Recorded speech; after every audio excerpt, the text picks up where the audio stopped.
រិត្រីសួស្តីមិត្តអ្នកសិក្សាគណិតវិទ្យាជាទីស្រឡាញ់រាប់អាន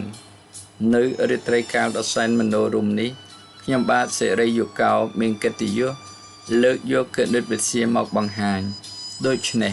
សូមរីករាយសិក្សាទាំងអស់គ្នាដូចតទៅលំហាត់ទី28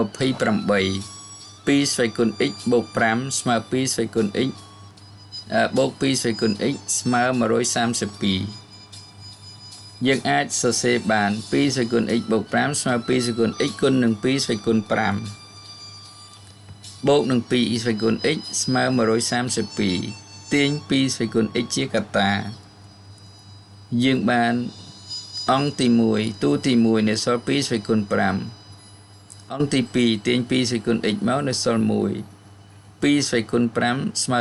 32 32បូក1 33ស្មើនឹង2 ស្វ័យគុណ x គុណនឹង33ស្មើ132ទាញ33មកអង្គទី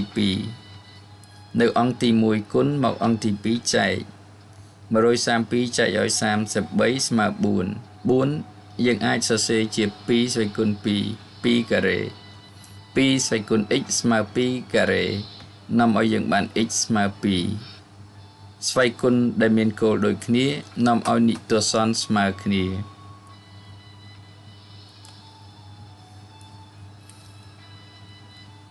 លំហាត់ទី29 5 ស្វ័យគុណកន្លះស្វ័យគុណ x ស្មើនឹង3 ស្វ័យគុណ 4អញ្ចឹងយើងគុណបញ្ចូលគ្នា1គុណ x x ចែកឲ្យ2ស្មើ3 ស្វ័យគុណ 4នាំឲ្យយើងបាន x ចែក2ស្មើនឹង4ស្វ័យគុណដែលមានគោលដូចគ្នានាំឲ្យនិទាសន្នស្មើគ្នាអញ្ចឹងទាញ x ឲ្យទាញ2មកអង្គទី2នៅខាងអង្គទី1ចែកមកអង្គទី2គុណដូច្នេះ x ស្មើ8លំហាត់ទី30 4 ស្វ័យគុណ x បូក 4 ស្វ័យគុណ x ស្មើ32 ស្វ័យគុណ x ចឹងយើងទាញ4 ស្វ័យគុណ x ជាកត្តានៅសល់1នៅសល់1 1បូក1 2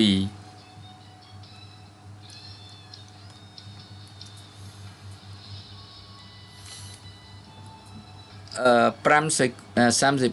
ស្វ័យគុណ x ស្មើនឹង2 ស្វ័យគុណ 5 ស្វ័យគុណ x អញ្ចឹងយើងបាន2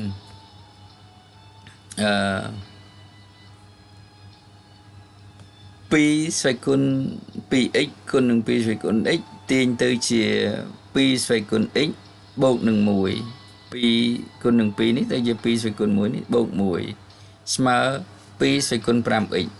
ចឹងយើងអាចទាញបាន2 ស្វ័យគុណ x បូក1ស្មើ 5x ទាញ 5x មកអង្គទី2 2x ទាញ 5x មកទៅជាដក3ដក 5x បូក 2x ដក 3x បូក1ទាញមកអង្គទី2ទៅជាដក1អញ្ចឹងនាំឲ្យយើងបាន x ស្មើដក1លើ3ដកចែកដកបូកស្មើ1លើ3ដូច្នេះ x ស្មើ1លើ3ធ្វើការពេលថ្ងៃដើម្បីចិញ្ចឹមគ្រួសារធ្វើការពេលយប់ដើម្បីសង្គមជាតិរាត្រីសួស្តីសូមជម្រាបលា